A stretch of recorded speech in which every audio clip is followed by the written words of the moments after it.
Bienvenidos a El Debate, el espacio donde examinamos rigurosamente múltiples perspectivas sobre los textos y las ideas que moldean nuestro pensamiento. Hace poco se volvió viral un pastor que justificó la compra de, dos iPhone 17 último modelo. Ah, sí, uno para él y otro para su esposa, ¿no? Exacto. Y lo hizo alegando frente a toda su congregación que, pues, Dios le había dado una profecía para merecerlos. Una locura total. Totalmente. Y cuando presenciamos este tipo de colapsos, la pregunta instintiva es, ¿este hombre perdió el rumbo porque su comprensión teológica falló estructuralmente? ¿O más bien su teología falló porque su corazón ya estaba previamente corrompido por la avaricia? Claro, es el problema del huevo y la gallina. Exactamente. Hoy nos sumergimos en la primera carta a Timoteo, específicamente el capítulo 1, versículos del 3 al 7. El contexto es este encargo apostólico, una instrucción casi militar que Pablo le da a Timoteo en la próspera ciudad de Éfeso. Sí, para frenar una crisis aguda de falsas enseñanzas. Justo eso. Y la pregunta central que va a estructurar nuestra discusión de hoy es precisamente la que nos plantea el caso de los teléfonos. Ante esta crisis en Éfeso, ¿cuál es la raíz fundamental del problema? Y pues el enfoque de la solución pastoral. Ajá. ¿Corazón hacia el amor? ¿O es, por el contrario, una crisis de corrupción intelectual y doctrinal, donde el remedio absoluto es la corrección estricta de la enseñanza? Yo, como siempre, pongo mis cartas sobre la mesa. Yo argumento que el propósito final de la doctrina es puramente la transformación moral, siendo el amor la única motivación válida que legitima cualquier obra. Pues mira, yo lo abordo desde una perspectiva, diametralmente opuesta. Yo sostengo que la pureza doctrinal es el cimiento insustituible. O sea, el desvío intelectual hacia esas fábulas que menciona el texto es precisamente la causa mecánica que destruye la capacidad de amar y corrompe el carácter. La verdad objetiva no es el producto del amor, es su requisito indispensable. Bueno, para fundamentar mi postura de que la crisis es puramente moral, creo que debemos mirar la explicitud del texto fuente y la terminología que usa Pablo. Él no deja lugar a la ambigüedad respecto a la meta de su instrucción. A ver, explícame eso. Sí, fíjate en la palabra griega que usa la palabra skopos, de donde obtenemos términos como telescopio o microscopio. Ajá, el punto de mira. Exacto. Es el objetivo final. Y declara explícitamente que el escopos del mandamiento no es ganar un debate apologético, ni, tener la exégesis más refinada de toda Asia Menor. Dice que es el amor nacido de corazón limpio. En este marco, la sana doctrina tiene que medirse exclusivamente por el fruto moral que produce. Claro, pero... Y si cruzamos esto con el texto paralelo de 1 de Corintios 13, la tesis se vuelve innegable.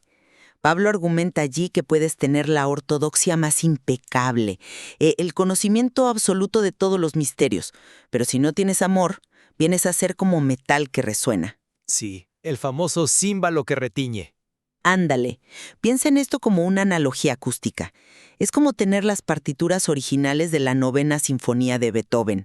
Tienes la información perfecta, inerrante, objetiva, pero si decides tocar esa partitura en un piano que lleva 20 años bajo la lluvia... Con las cuerdas oxidadas... Sí, con la madera podrida y todo. Lo que vas a producir no es música, es un ruido insoportable. La información teológica es la partitura, el carácter moral es el instrumento. Por lo tanto, la crisis en Éfeso no era que a estos maestros les faltara intelecto o pergaminos.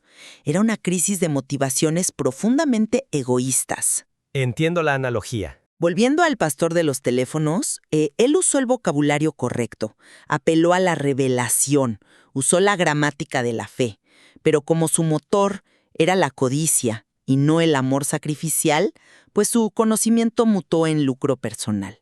Se convirtió en ruido. Sí, mira, el problema con poner todo el peso en la motivación moral, y de hecho con usar esta analogía del piano oxidado, es que asumes que el amor genuino puede generarse o sostenerse en un vacío de verdad. ¿Un vacío de verdad? Exacto. Mi postura se basa en la secuencia lógica y causal del mandato de Pablo. Su instrucción inicial, la más urgente al dejar a Timoteo en Éfeso, no es diles que amen más, no es organiza un taller de empatía. No, claro que no. Su instrucción explícita es manda a algunos que no enseñen diferente doctrina. El texto subraya que estos falsos maestros erraron al blanco, o sea, se desviaron, precisamente porque prestaron atención a fábulas y genealogías interminables, lo que en el griego se describe como mataiología. Palabrería vana. Exactamente. Discusiones inútiles, es decir, la enseñanza vacía, el error intelectual es la raíz causal que produce disputas en lugar de edificación. El amor no es una emoción amorfa que flota en el éter, es el resultado estructural de una doctrina correcta. Pero la doctrina no siempre... Déjame terminar la idea. Si la doctrina que consumes tiene un origen legalista o se está plagada de invenciones humanas, es lógicamente imposible que genere una fe no fingida. Y respondiendo a tu ejemplo del pastor viral, fíjate bien en lo que hizo. Ajá. Afirmó que Dios le dio una profecía para justificar un lujo desmedido. Eso no es solo un fracaso moral, es una crisis epistemológica profunda. Su avaricia se desató precisamente porque su marco de referencia intelectual sobre quién es Dios, cómo opera la revelación y qué es el Evangelio, está totalmente corrompido. O sea, tú dices que no es que tenga mala intención, sino mala teología. Es que no es que tenga buena teología y mal corazón. Su mala teología es la maquinaria exacta que justificó su mal corazón. La pureza doctrinal no es un adorno del amor, es el ecosistema único donde el amor puede respirar. Pues entiendo el punto sobre el ecosistema, pero el problema de reducir esto a una simple, digamos, falla epistemológica o ceguera teológica es que ignoras la ambición activa y consciente de estos individuos. No la ignoro, pero Aquí está nuestro primer punto de contención, la anatomía del falso maestro. Tú argumentas que es ignorancia. El texto me obliga a mirar el orgullo. Pablo expone la verdadera motivación detrás de esta mataiología cuando dice, queriendo ser doctores de la ley. Ajá. Esa frase lo cambia todo, especialmente si entendemos el contexto histórico. O sea, Éfeso no era un pueblito tranquilo. No para nada, una metrópolis masiva. Exacto, comercial masiva, el centro del culto a Artemisa. Una ciudad donde la religión y la retórica filosófica eran industrias sumamente lucrativas. En ese entorno grecorromano, presentarse como un doctor de la ley no era simplemente asumir un rol pastoral humilde, Era estatus. jurar asientos de honor en banquetes públicos y en la sinagoga. Había un incentivo económico y social enorme. La motivación de estos hombres no era resolver un enigma doctrinal genuino, era el ascenso social puro y duro. Sí, pero Déjame darte un contraste histórico. Pensemos en figuras como John Knox en Escocia. Los registros muestran que cuando Knox fue llamado públicamente a predicar, huyó, rompió en llanto y se encerró por días. por el peso de la responsabilidad. Asumió la labor con terror y luto frente a Dios. En Éfeso, por el contrario, buscaban el título desesperadamente. La búsqueda de ser doctor denota un hambre de poder. Es la radiografía exacta del asalariado que describe Jesús en Juan 10. Claro, el que huye. Exacto. Al asalariado no le importan las ovejas, sufre de apatía moral y huye porque su motivación es estrictamente transaccional. ¿No es evidente que la codicia y el narcisismo son la verdadera raíz del problema y que la mala teología es solo, la herramienta conveniente que eligieron para justificar su sed de estatus? A ver, no niego en lo absoluto el contexto socioeconómico de Éfeso. O sea, el incentivo financiero que mencionas es un hecho histórico indiscutible. Sin embargo, no me convence esa distinción tan tajante que haces entre el orgullo moral y el error intelectual. ¿Por qué no? Si son cosas distintas.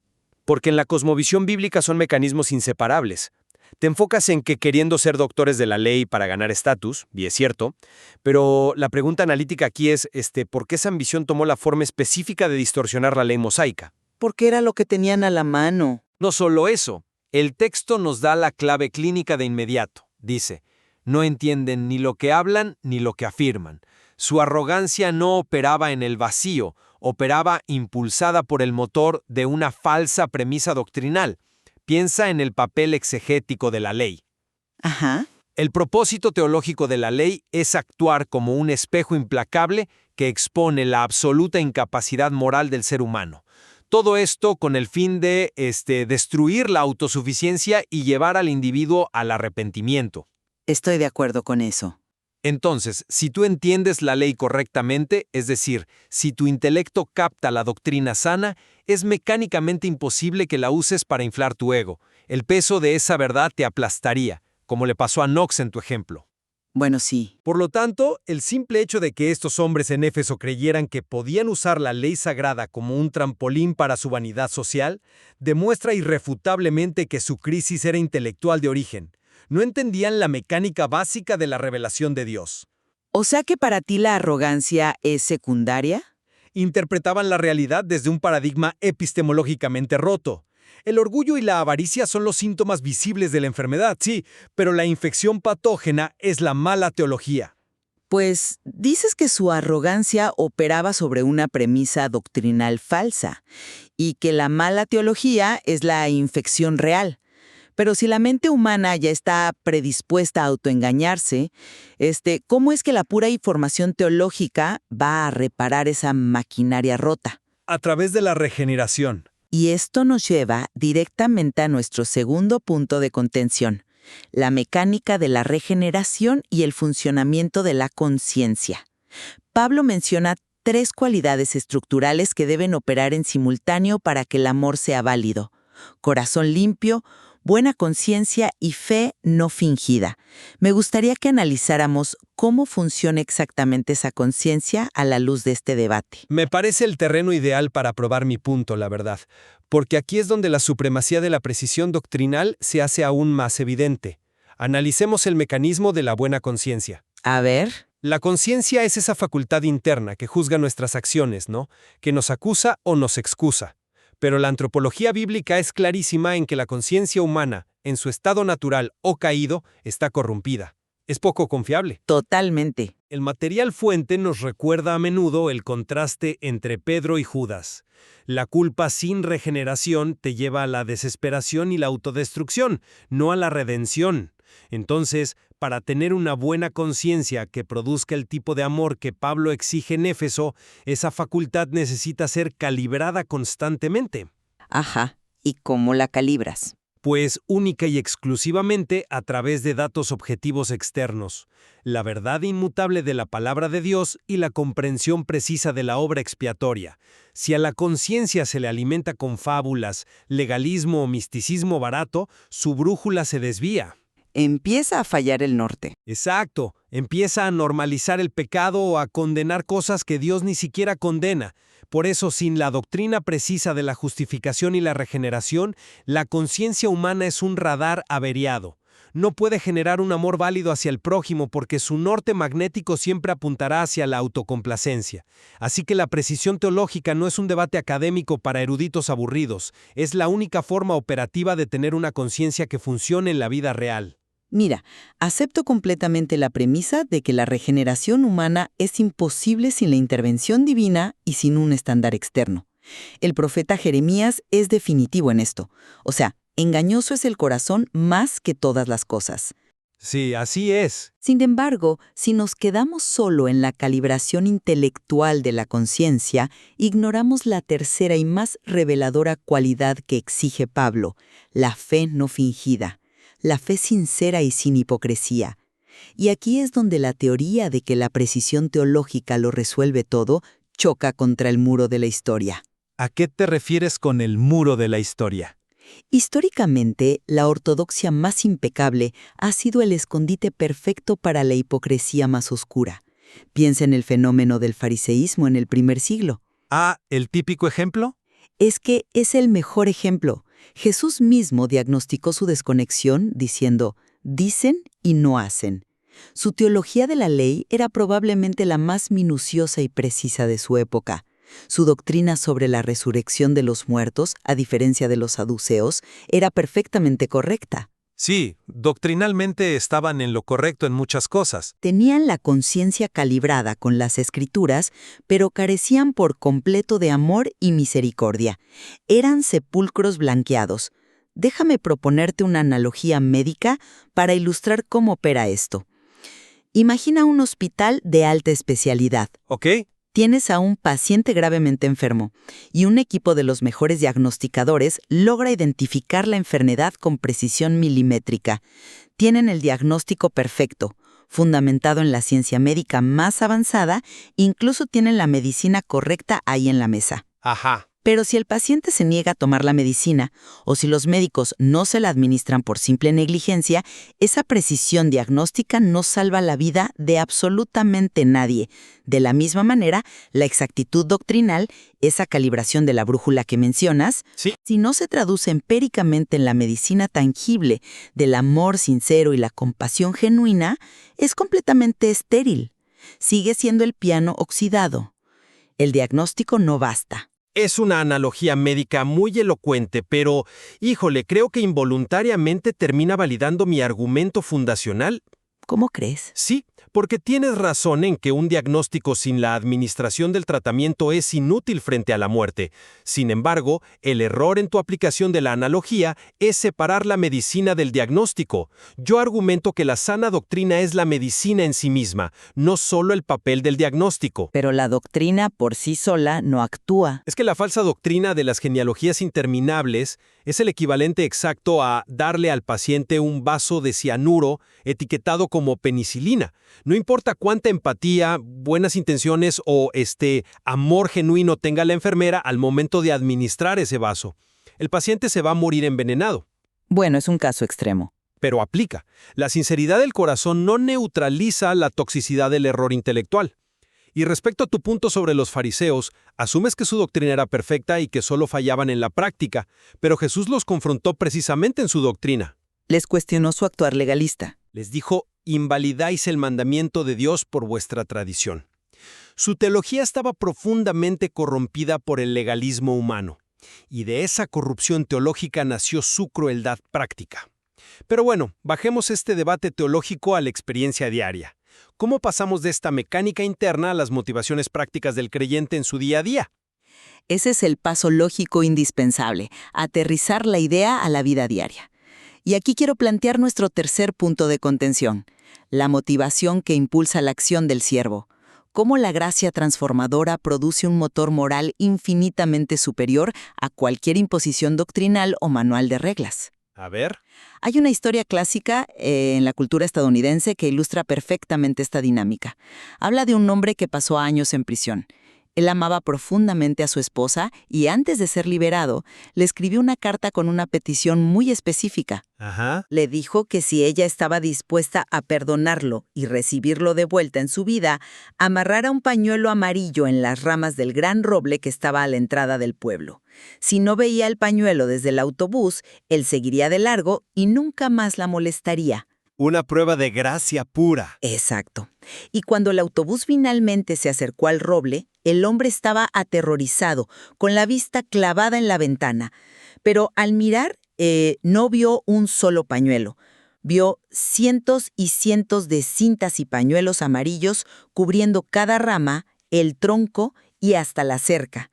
El árbol entero brillaba de amarillo. Es una gran imagen. El punto aquí es la motivación mecánica frente a la gracia. A esa mujer ningún comité eclesiástico le exigió poner cientos de pañuelos. Ningún manual de doctrina estricta dictaba esa cantidad.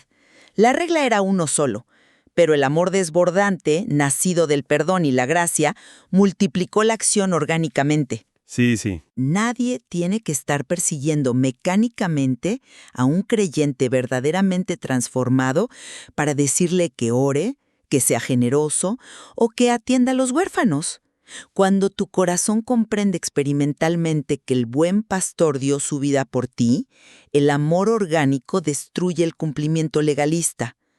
Cualquier ministerio que necesite ser empujado por el rigor frío de la imposición doctrinal, en lugar de latir por amor, es una farsa que tarde o temprano colapsa.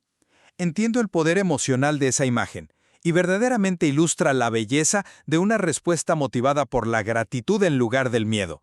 Sin embargo, analicemos la estructura misma de tu metáfora, porque expone exactamente por qué la doctrina precede al amor. A ver, explícame eso. ¿Te das cuenta de que toda esa hermosa escena desbordante depende de manera absoluta de una proposición doctrinal? El acuerdo de la carta. Exactamente. El símbolo del pañuelo amarillo solo tiene significado, solo produce una reacción porque hubo un acuerdo claro, un mensaje verbalizado y objetivo compartido entre los esposos a través de esa carta. La carta actuó como el cimiento de la verdad. Piensa en el escenario alternativo. Ajá. Si ese hombre nunca hubiera escrito la carta, estableciendo la doctrina del pañuelo, por así decirlo, y llega al pueblo viendo el árbol lleno de trapos amarillos, ¿qué habría pensado?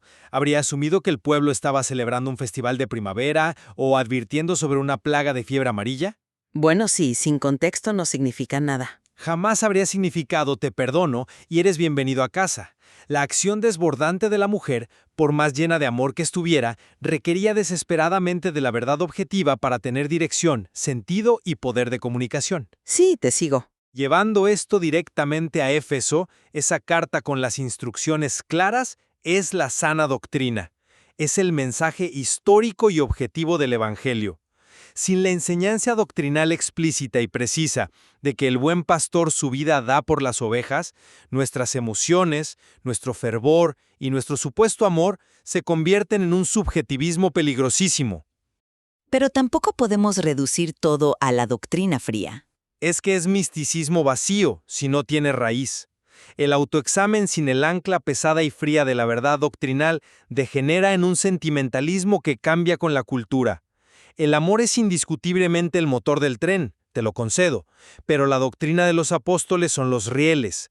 Y un tren con un motor superpotente de buenas intenciones, pero descarrilado de las vías de la verdad, solo va a causar un desastre catastrófico en la congregación. Concedo que la metáfora exige un lenguaje previo compartido. Es innegable que el contenido objetivo moldea y da dirección a la respuesta emocional. Sin las vías, el tren va a colisionar, como bien dices. Claro. Sin embargo, si llevamos esa misma lógica hasta el final, mi punto central permanece inamovible. Si tienes un tren impecable estacionado perfectamente sobre los rieles, pulido, con los engranajes teológicos aceitados a la perfección y la doctrina exacta, pero el motor del amor nunca se enciende, Sigue siendo un tren estacionado. ese tren es un pedazo de metal muerto que no cumple en absoluto el propósito para el que fue construido.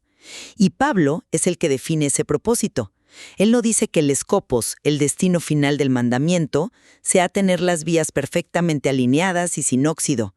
Dice que el propósito último de toda esta infraestructura es el amor. Sí, el amor nacido de un corazón limpio. En resumen de mi postura, estoy convencida de que cualquier labor intelectual, cualquier exégesis de púlpito o debate teológico que no tenga como motor inicial y destino final la transformación moral y un amor inquebrantable por el prójimo, se pervierte.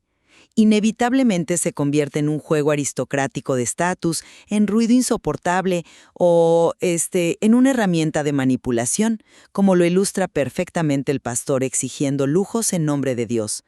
La ortodoxia sin amor no es fe, es crueldad refinada.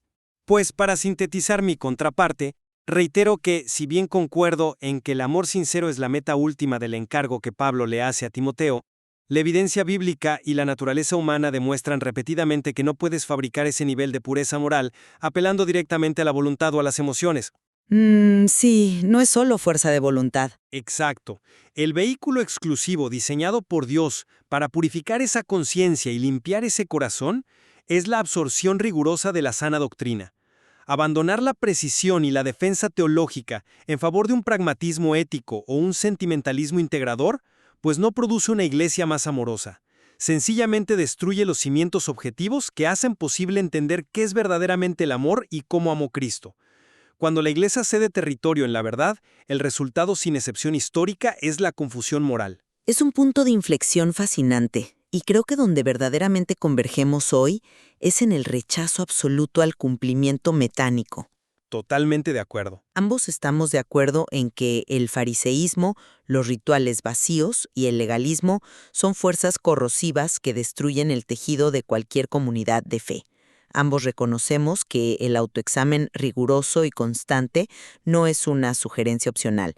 Es vital para no caer en el peligroso espejismo de creer que somos fieles a Dios, simplemente por asistir a una reunión o memorizar un catecismo. Sí, 100% de acuerdo.